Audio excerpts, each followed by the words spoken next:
Bismillahirrahmanirrahim. Həmd olsun aləmlərin Rəbbinə, o Allaha ki, Ramazan ayını bəndələrinə rəhmət, bağışlanma və qurtuluş fürsəti olaraq göndərdi.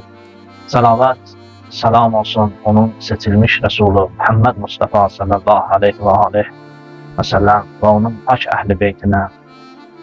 Əziz möminlər, Ramazan ayı təkcə oruç tutmaq və ac qalmaq deyil, həm də ruhi və mənəvi təkamül, cahillikdən olma və qaranlıqdan nura doğru hərəkət etmək ayıdır. Bu ay Qur'anın nazil olduğu aydır. Yəni Allah Taala'nın bizə hidayət və maarif nuru bəxş etdiyi mübarək bir aydır. Bəs görəsən sual yaranır ki, biz bu aya nə qədər hidayətə doğru irəliləyirik, cahillikdən nə qədər uzaqlaşırıq? Bugünkü mövzumuz, bugünkü söhbətimizin mövzusu cahillikdir. Cahillik yalnız elm tartışmamazlığı deyil, eyni zamanda həqiqəti görməmək, haqqı qəbul etməmək, nadanlıq, qəlb korluğu mənasını daşıyır. Cahillik haqqında Quran-ı Kərimdə, hədislərdən dəlillər biz gətirə bilərik ki, Allah Teala Quran-ı Kərimdə cahillərin belə vəsf edir. İnnə şəhrəd-dəvabi innəllâhi summul bukmullezîne lâ ya'qilûn. Şübhəsiz ki, Allah yanında canlıların ən pisi haqq sözü eşitməyən və danışmayan, ağıl işlətməyən kimsələrdir. Ənfal surəsinin 22-ci ayəsində buyurulur.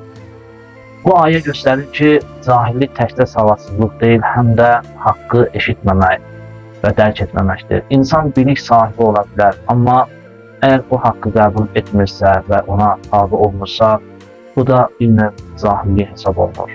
İmam Ali aleyhisselam cahilliyin fəsadları barədə buyurur: "Əl-cahilu imma mufritun əv muferritun." Cahil insan ya ifrata varır, ya da təfrit edir. Nəhcül Bəlağə hikmət 70-də biz şahid oluruq.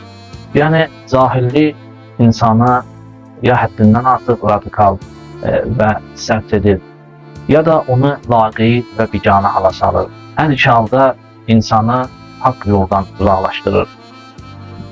Həmçinin biz baxırıq, İmam Sadiq aleyhisselam buyurur: "Mən ə'tiyə lisanən və lən yu'ta aqlən fəqəd ə'tiyə eşşey'ən-ləzi yuhlikuhu." Kimə dil verilib, amma ağıl verilməyimsə, o ancaq öz məhvinə səbəb olan bir şeyə sahib olmuşdur. Əl-Kafi cild 1-də səhifə 25-də biz şahid oluruq. Bu hədis cahillik və ağılsız danışığın necə təhlükəli olduğunu göstərir. İnsan doğru düşünmədən və haqqı dərk etmədən danışarsa, bu onun fəlakətinə səbəb ola bilər. Cahillikdən xilas olmaq yolları barədə biz baxsaq, bir neçə məsələlərə toxuna bilərik. Biz müraciət etsək İslam Peyğəmbərinə, Həzrəti Peyğəmbər buyurmuşdur: "Tələbul ilmi fərizətun alə kulli muslimin və muslimətin." Elm öyrənmək hər bir müsəlmanın ya müsəlman kişi və qadına vacib edilibdir. Bihar-ı Ənvar cild 1 səhifə 177-də qeyd olunur ki, biz bunu görürük. Ağıl və düşüncə ilə hərəkət etmək haqda biz Quran-ı Kərimə müraciət etsək, əgər Quran-ı Kərimdə buyurulur: "Əfələ yətədəbbərunəl Qur'anə əm alə qulubin əqfəluhə." Məgər onlar Quran haqqında düşünmürlərmi? Yoxsa onların qəlbləri mühürlənib? Biz Quranın Muhammed surəsi 24-cü ayəsində şahid oluruq, qeyd olunubdur. Haqqa tabi olmaq barədə insan gərək haqqı eşidəndə ona əməl etsin. Əks halda İslam Peyğəmbərin buyurduğu kimi: "Mən istəğnə ənin-nəsi bil-məli fəhvə fəqirun və mən istəğnə bil-aqlin fəhvə aliyyun." Kim insanlardan mal ilə ehtiyatsız olarsa, o əslində kasıbdır. Ardıca buyurulur, amma kim ağıl ilə ehtiyatsız olarsa, o həqiqətən zəngindir. Söhbətin nəticəsinə biz baxsaq və maraqlı bitməsi üçün biz belə deyək, əziz qardaşlar və bacılar, cahillik insanın həm dünya, həm də axirətdə həlakına səbəb olur. Ona görə də biz bu mübarək Ramazan ayında Quran və Əhl-i Beyt əleyhissalamın marifi ilə özümüzü elm, idrak və düşüncə ilə zənginləşdirməliyik. Unutmayaq ki, Allah Teala bizə Quran-ı Kərimdə belə dua etməyi öyrədir. Rabbi zidni ilmən. Ey Rəbbim, mənim elmimi artır.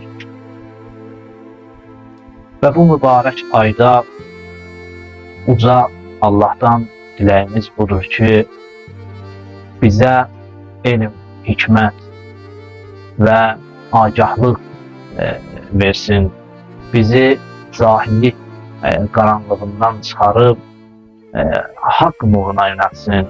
Əziz izləyicilər, son olaraq bunu söyləyim ki, İmam Əli əleyhissalamın bir gözəl kəlamında ki, qeyd olunur, buyurur, La xayrə fid dünya bila ilmin və la xayrə fi ilmin bila əməlin. Elm olmadan dünya xeyirli deyil, əməl də olmadan həmçinin deyək ki, elm də xeyirli deyil, xeyirli olmur. Bu Ramazanda, əzizlər, sizdən ricam budur ki, bu Ramazanda elmimizi artıraq, bildiklərimizi əmələ çevirək və haqq yolunda ilerləyək.